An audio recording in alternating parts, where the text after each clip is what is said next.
ஐயா, நாங்க ஜமீன் வீட்டுல கூலி வேலை செய்யறவங்க தான். அப்படி இருந்தும் ஜமீன் பையன் என் பொண்ண தொட்டு கெடுத்ததுல என்னங்க ஐயா நியாயம் இருக்கு? இதுக்கு நீங்க தான் ஒரு நல்ல தீர்ப்பு சொல்ல. நீ சொல்றத நம்புறது எப்படி? சாட்சி யாரு? ஐயா, நான் பாத்தனுங்க. அந்த பொண்ணுக்கு நீ என்ன சொந்த முறையாகுதா? அத்தை முறையாவதுங்க. செல்லாது. ஐயா, நான் பாத்தனுங்க ஐயா. அந்த பிள்ளைக்கு நீ என்ன முறையாவது? சித்தப்ப முறையாவதுங்க. செல்லாது போப்போ.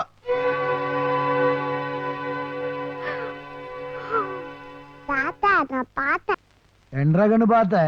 இந்த மாமா இந்த அக்காவை வண்டியில தூக்கிட்டு போனாரு. ஏன்க்கா அழுறன்னு கேட்டேன். அப்ப இந்த அக்கா இந்த மாமா என் வாழ்க்கையே நாசம் வைப்பிச்சு அது சொன்னாங்க. ஏண்டா கருத்துலாத நாயே, ஏழை பழங்கன்னா கோழைங்க நினைச்சிட்டியாக்கோ? நம்ம கிட்ட வேலை செய்யறவங்களுக்கு இருக்கிறதுக்கு இடமும் படுக்கிறதுக்கு பாயும் நாம தானே கொடுக்குறோம். அதுல நீயே படுத்துட்டீங்கன்னா என்ற அர்த்தம்? யாராங்க ஆத்தா கருத்துல இருக்க மஞ்சள் கைதை எடுத்துட்டு வாடா. நாட்டாம தீர்ப்ப மாத்தி சொல்லு. என்னைய பாக்குற? என்ற பையனுக்கு பொண்ணு கொடுக்கறதுக்கு பெரிய பெரிய மிட்டா மிராசு பணக்கார ராஜபாம் எல்லாம் வரிசையில் நிக்கிறாயா. வெளியில் நின்று பிச்சை எடுக்கிற பிச்சைக்கார கூட்டம், 5க்கும் 10க்கும் கூலி வேலை செய்யற ஜென்மம், இவங்களுக்கு 2.5 தாலி ஏற்றதா? என்னையா அநியாயம்? இவனாட்ட பணக்கார வீட்டு பசங்கள்லாம் இந்த மாதிரி சின்ன சின்ன விளையாட்டெல்லாம் விளையாடுற சகஜம் தானையா? நாட்டாம 7 ஊரை கட்டியாண்ட பரம்பரையாக்கும் என்ற பரம்பரை உன்ற தங்கச்சியை நீயே நான் கொடுத்துருக்க. கொத்தடிமையா வேலை செஞ்சவள கொள்ளு மண்டபத்தில் குத்த வைக்க நான் ஒண்ணு கோமாளி இல்ல. தீர்ப்பை மாறி சொல்லியா? இதுக்கு மேல ஒரு வார்த்தை பேசுனே நாக்க வெட்டி விடுவேன். என்ன பார்த்தா எச்சி முழுகிற பயணி ஏத்தா பேசுற. எனக்கு உறவு முக்கியம் இல்லடா, நீதிடா, நியாயம்டா, நேர்மைடா. பிறக்கிற இடம் கணக்கு இல்லடா, பொண்ணுதான்டா கணக்கு. ஏய் கட்டா தாலியே.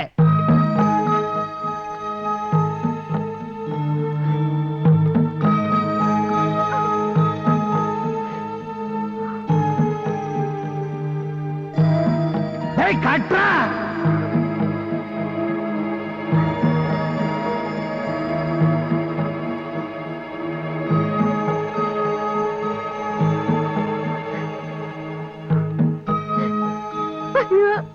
நல்லாரு நல்லாரு.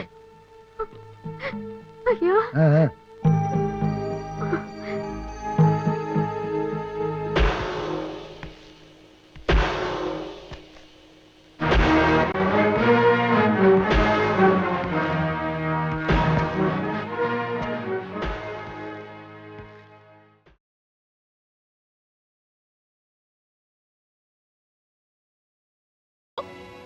మొదలు పెట్టండి. మేము జమీందారు గారి దగ్గర కూలి చేసుకునేటోళ్ళం. ఈ జమీందారు గారు అబ్బాయి పాడు చేశాడయ్యా. దాని జీవితం నాశనం చేసేశాడు. ధర్మ ప్రభులు దానికి న్యాయం మీరే చెయ్యాలి బాబయ్య. నువ్వు ఆ పిల్లకి తండ్రివి, నీ మాటలేలా నమ్మడం? వేరే సాక్షులు ఎవరైనా ఉన్నారా? నేనున్నాను బాబయ్య. నువ్వు ఆ పిల్లకి ఏమవుతావు? మేనమామనండి. నీ సాక్ష్యం చెల్లదు. నేను కల్లారా చూసానయ్యా. నువ్వు ఆ పిల్లకి చుట్టానివేనా? మాది బాగా దూరపు చుట్టరికం, పిన్ని వరుస. దూరమైన దగ్గరైన బంధుత్వం బంధుత్వమే, నీ సాక్ష్యం కూడా చెల్లదు. వీళ్లతో ఏ రకమైన చుట్టరికం లేని వాళ్ళు, జరిగిన అన్యాయాన్ని కళ్ళారా చూసిన వాళ్ళు ఎవరైనా ఉంటే ముందుకొచ్చి సాక్ష్యం చెప్పొచ్చు.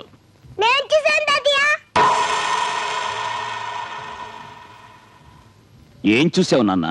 ఈ మామ ఈ అక్కని భుజం పైన వేసుకొని తీసుకెళ్ళాడు. అదే తాతయ్య నేను చూసింది. ఏరా నీతి లేని కుక్క! మన కింద పనిచేసే వాళ్ళకి తిండి బట్ట ఇచ్చి అండగా నిలబడి ఆశ్రయం ఇవ్వడం యజమానిగా మన ధర్మం. అలాంటిది నిన్నే నమ్ముకుని నీ పంచన పడున్న వాళ్ళ పడకనే పంచుకున్నావంటే మృగానికి నీకు తేడా లేదు. అయ్యా, గుళ్ళోకి వెళ్ళి అమ్మవారి పసుపు తాడు పట్రా. అట్టగరయ్యా. ఇదిగో అమ్మాయి, ఇలా రా. ఏ చేతులతో అయితే ఆ అమ్మాయి జీవితాన్ని నాశనం చేశావో అదే చేతులతో ఆ అమ్మాయి మెళ్ళలో తాళి కట్టి కొత్త జీవితాన్ని ఇవ్వు. ఇదే ఈ పాపారాయుడు తీర్పు. పాపారాయుడు, నీ తీర్పు మార్చు. అయినా ఇలాంటి అలగాజనంతో ఆడుకోవటం మాలాంటి జమీందారులకు మామూలే. నేను నీ చెల్లెలు భర్తని, వీడు మాకు పుట్టిన బిడ్డ. కాస్త ముందు వెనక ఆలోచించి తీర్పు ఇవ్వడం నేర్చుకో.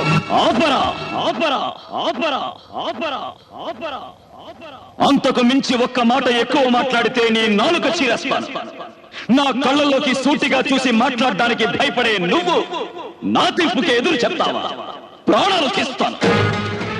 బంధాలు బంధుత్వాలు కాదురా నాకు కావలసింది. నాకు కావలసింది నీతి, న్యాయం, ధర్మం. పుట్టిన పుట్టుక కాదురా ముఖ్యం. నాకు ముఖ్యం జరిగిన అన్యాయం, జరగాల్సిన న్యాయం. తీరా తాళి కట్టరా వెళ్ళి. అప్పరాయుడు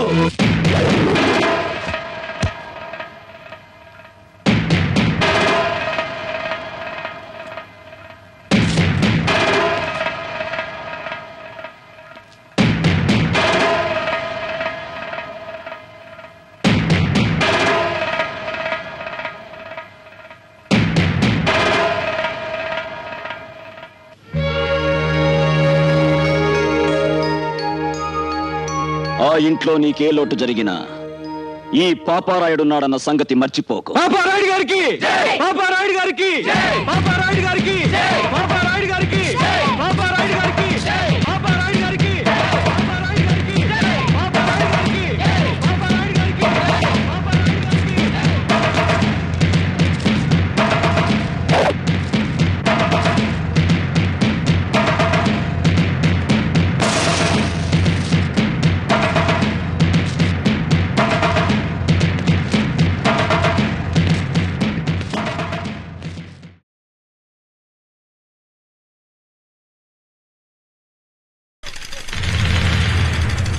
मालिक, मेरी बेटी लकड़ियां चुनकर आ रही थी। आप न्यायमूर्ति हैं, आप ही फैसला कीजिए मालिक।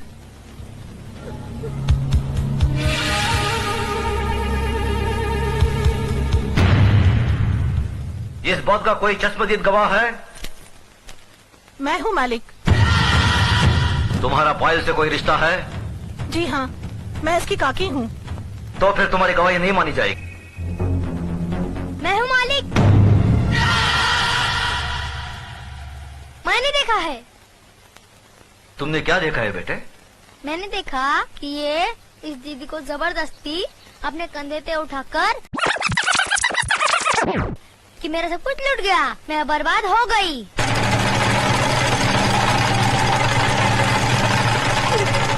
जगन्नाथ, कमीने कुत्ते, तूने इन गरीबों को क्या समझा है?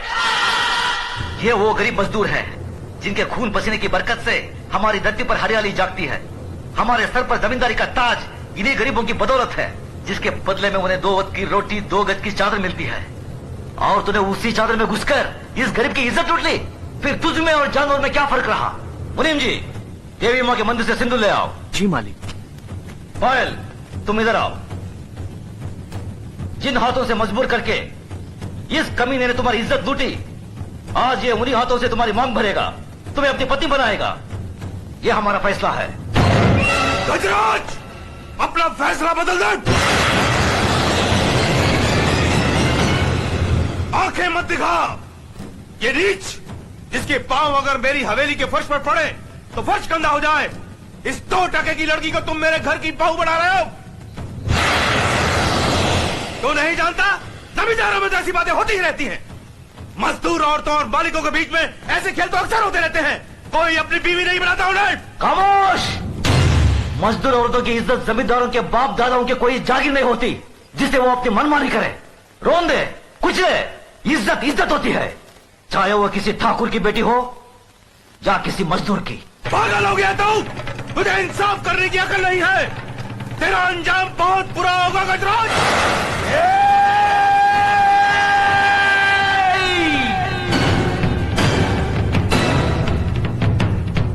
इसके आगे एक लफ्ज भी बोला तो जुबान खींच लूंगा। तेरी औकात मेरे सामने खड़े होने की भी नहीं है और तू मुझे ललकारता है। गजराज ठाकुर ने कभी किसी अंजाम की परवाह नहीं की। अगर परवाह की है तो सिर्फ अपनी आन, इंसाफ, अखलाक और ईमान की। इस लड़की की जन्म, जात, नाम, इसकी कोई अहमियत नहीं है हमारी नजर में। अहमियत है तो सिर्फ इसकी इज्जत, इसकी पवित्रता की। जगन्नाथ, मांग भर इसकी। गजराज!